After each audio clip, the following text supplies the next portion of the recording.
일곱째 달에는 그달 첫째 날에 너희가 거룩한 집회로 모이고 아무 노동도 하지 말지니라. 그 날은 너희를 위해 나팔들을 불 날이니라.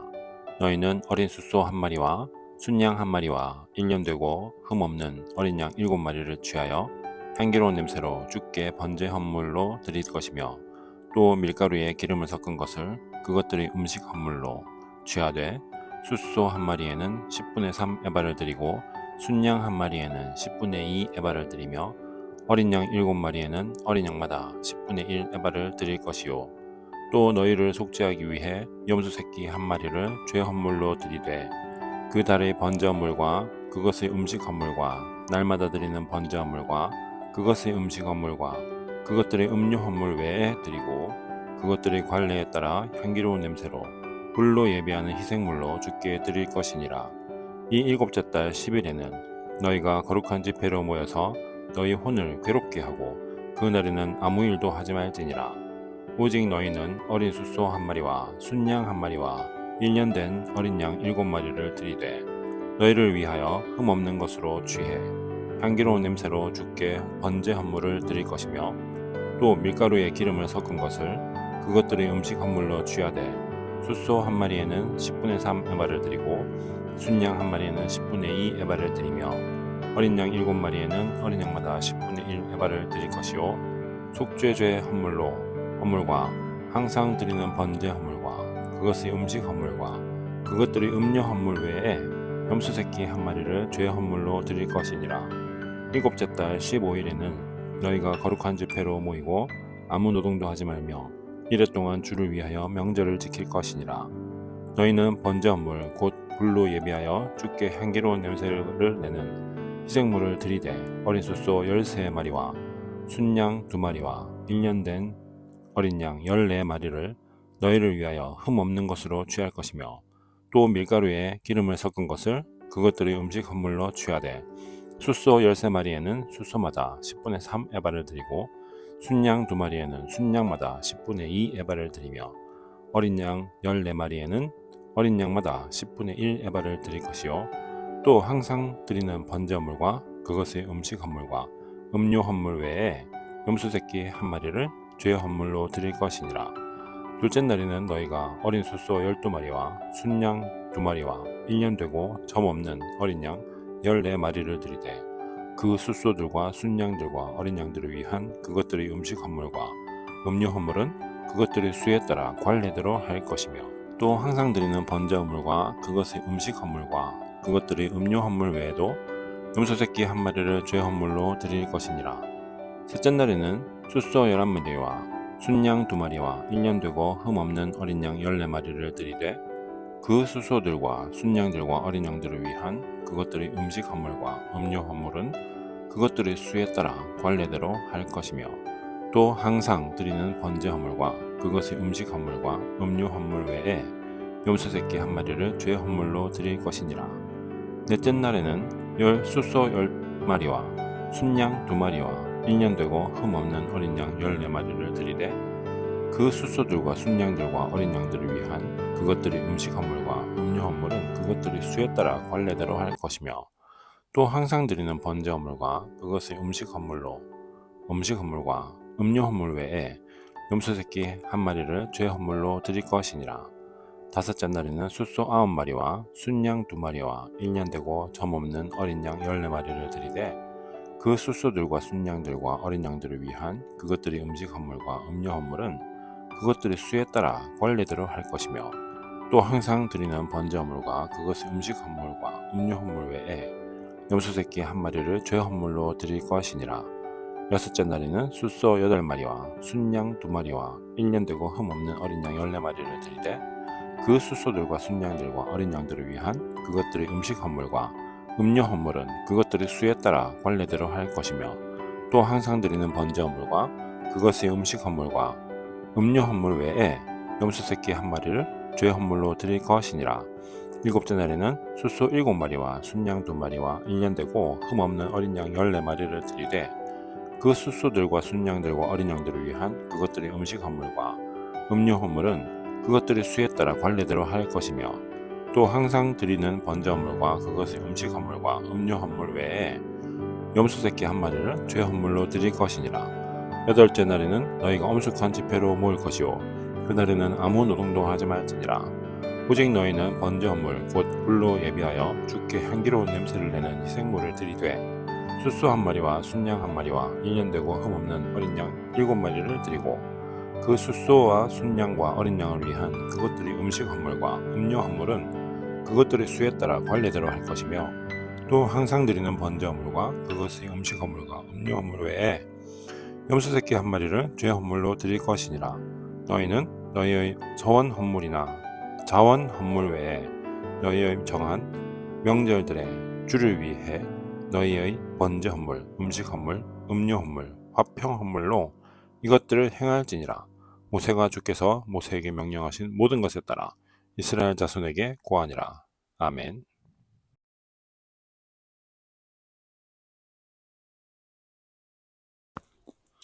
유대력으로 7월 1일 나팔절이죠. 그리고 7월 10일 대속죄일 욤키프르라고 하는 그러한 날입니다. 그리고 7월 15일은요. 그로부터 이제 일주일 동안 7월 15일부터 7월 22일까지겠죠. 그 다음에 거기는 특별히 하나님과의 그 제사를 일주일 동안 양을요 수십 마리 번제로 하고요. 거기에 따른 또 음식 헌물과 음료 헌물과 또 별도로 염소 한 마리를 잡는 죄 헌물을 매일 드리는 그러한 제사를 매일 제사와 별도로 드리는 그런 특별한 주간을 또 하나님께서 선포하십니다. 1년 중에 7월 1일은요 절반이 지나가고 딱 절반이 시작되는 그런 달이죠. 근데요 사실 유대적인 그런 개념으로 보면요 1년의 시작입니다. 그래서 시작을요 안식과 속죄와 함께 그 다음에요 작년에 지었던 모든 죄들을요 니네들 딱 이실직고하고 모두 속죄해라 이런 얘기 하시는 것일까요? 그런 것보다는요 주기적으로 또 특히나 이제 1년에 한 번은 하나님과의 관계 문제 즉 죄 문제죠. 그 문제에 대해서 확실하게 이제는 깨끗하게 하고 리셋 버튼을 누르고 나서 시작할 수 있도록 하자라는 그런 얘기를 갖다가 하나님께서는 하십니다. 그 방법이 나팔절 또 욤키푸르라고 부르는 대속죄일 또 그리고 그 이후에 이어지는 속죄일에 속한 특별주간이 되겠죠. 그래서 하나님께서는요 요게 가장 중요한 절기다. 6월절 니네 죄의 종류를 타는 거에 대해서 내가 확실하게 단절을 선포하고 끄는 거 기억하지. 그게 너의 해방일이야. 그리고 나서 광야에서 여러 가지 크고 작은 사건들 다 절기를 통해서 기억하길 바라고 특별히 나와의 관계의 문제에 있어서는 나팔절과 대속죄를 반드시 지켜줘야 된다. 그래서 너와 나 사이에 가로막힌 그 엄청나게 큰 두꺼운 죄의 문제 그것을 매년 해결해 나가는 그러한 걸로 하자꾸나 라는 그런 하나님의 요청사항이시죠. 하나님은요 우리의 삶이 이 대속죄일이나 나팔절이나 속죄주간의 삶처럼 하나님과의 관계가 항상 매일매일 바르게 세워져 갈 수 있는 그런 삶을 원하시는 것이죠.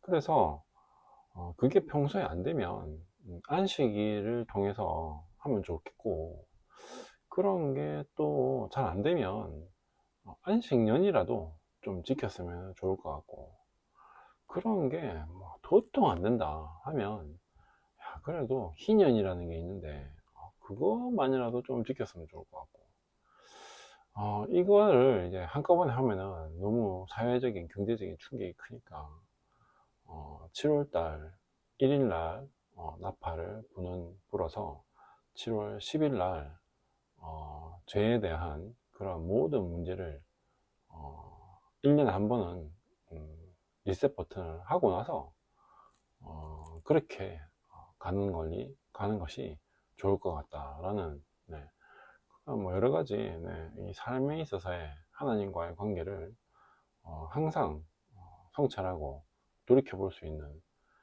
일종의 영적인 안전장치를 하나님께서는요 항상 지켜나갈 것을 명령하시는 것이죠. 그래서 생각보다요 유대인들은 이 나팔절과 대속죄일에 관련된 절기에 대해서는요 6월절에 비해서 굉장히 충실하게 지켜왔다고 그렇게들 얘기하죠. 그래서 신약 성경에서도요, 네, 뭐 여호와의 나팔절, 뭐 어린 양의 나팔절, 뭐 이런 얘기가 나오는데요. 그 개념이 이 개념입니다. 아, 나팔이 울리면 우리가 이제 속죄 모드로 들어가야 된다라는 그러한 뭐 의식적인 어떤 전환을 이야기하는 그런 날이 7월 1일 나팔절이죠. 네. 그리고 그 이후에 열흘 있다가, 네, 이제 모든 문제되는 어떠한 것들에 대해서요 이야기하고, 네, 고백하고 나아가는 뭐 회개의 날이, 네, 대속죄일이 되겠죠. 네. 그래서 여호와의 나팔절은요 내가 하나님의 존재를 인식하고, 네, 그 다음에 이게 죄의 문제구나 라는 것을요 깨닫게 되는, 네, 각성하게 되는 그 시작이 되는 게요, 네, 뭐 어떤 의미에서 보면요 영적인 나팔절이 되겠죠. 그 다음에 이제 마침내 내가 어떠한 각성을 하고 해내고 그것을 하나님 앞에 완벽하게 엎드리게 되는 그 날이 대속죄일이 되어야 한다. 그 이후에 한 일주일 동안은 아무 일도 하지 말고, 7월달은 사실은요 유대력으로 보면요 뭐 별로 일할 수 있는 날이 별로 없습니다. 네, 뻑하면은 아무 노동도 하지 말고 안식하라고 얘기하는 것처럼요. 네, 그 적어도 1년의 시작 한 달 동안에는 하나님과의 관계 문제에 집중할 수 있어야 된다라는 그 얘기를 하시죠. 그래서 그게 되고 나서야 그 이후에 뭐 이웃과의 관계, 또 공동체 속에서의 여러 가지 사회, 경제, 문화적인 관계가 제대로 될 수 있지 않겠냐라는 그런 얘기를 하시는 것이죠. 또 유대력이 아니고요. 이게 그냥 뭐 일반적인 태양력으로 살아가는 지금에 있어서도 굉장히 큰 교훈이 있다고 생각합니다. 네, 1년에 절반 딱 이제 지냈어요. 그러면은 이제 중간 점검을 한번 해보자. 그래서 우리 이대로 살면은 좋겠는지, 아니면은 조금 더 성경의 또 진리에 포커스를 맞춘 그런 삶으로서 다시 초점을 바로 해야 되는 것인지에 대해서 근데 1년에 절반 딱 넘어왔으면 점검하는 게 좋겠다라는 그러한 얘기도 될 수 있습니다. 하나님께서는요 뭐 이래나 저래나 하나님과의 관계를 바르하고 이웃과의 관계를 거기 근거해서 또 바르게 해라 라는 뭐 하나님 사랑 이웃 사랑을요 뭐 시종일관 계속해서, 네, 그냥 말만 바꿔서 얘기하고 계시는 것이죠. 하나님 아버지 감사합니다. 나팔절, 또 대속죄일, 그리고 속죄 주간에 대한 명령과 규례를 읽으면서 묵상하면서 하나님께서 정말 노동을 쉬고 오직 나와의 관계에 집중하기를 원한다. 또 너와 나 사이에 있는 그 죄 문제를 적어도 1년에 한 번은 반드시 해결하고 넘어갈 수 있으면 좋을 것 같다 라는 그 얘기하시는 주인 줄 압니다. 하나님께서 관계를 바라고 하는 것에 모든 초점을 두었으면 좋겠다는 그 하나님 아버지의 의와 사랑에 대한 의지와 뜻을 다시 생각합니다. 제 삶에 있어서 하나님께서 세우신 진리 위에 의와 사랑이 항상 빛으로서, 생명으로서, 또 삶의 근거로서 작동할 수 있도록 주님께서 축복하여 주시옵소서. 예수님 이름으로 기도드립니다. 아멘.